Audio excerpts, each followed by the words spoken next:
ipapakita ko kung paano mag-install ng mods sa Minecraft sa telepono. Para dito, kailangan mo ng Minecraft mismo at mga mod.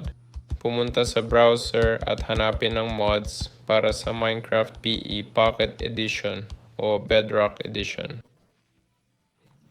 Pumunta tayo sa site, at piliin ang mod na kailangan natin. Siyempre, i-download natin ito. Kailangan mong hanapin ang button dito. Libre ang mod na ito.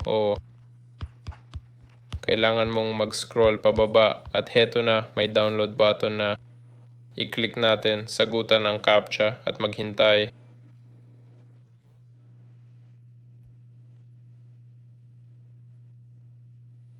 I-click, piliin ang mod na kailangan at pindutin ang download. Tapos buksan natin, pag download, buksan ito at automatikong magbubukas ang Minecraft.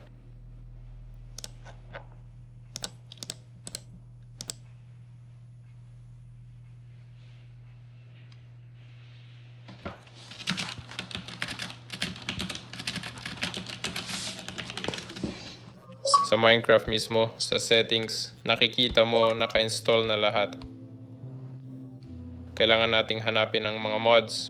Pwede ring makita sa resources o kapag gumawa ng mundo. Para dito, i-click ang play. Create new world.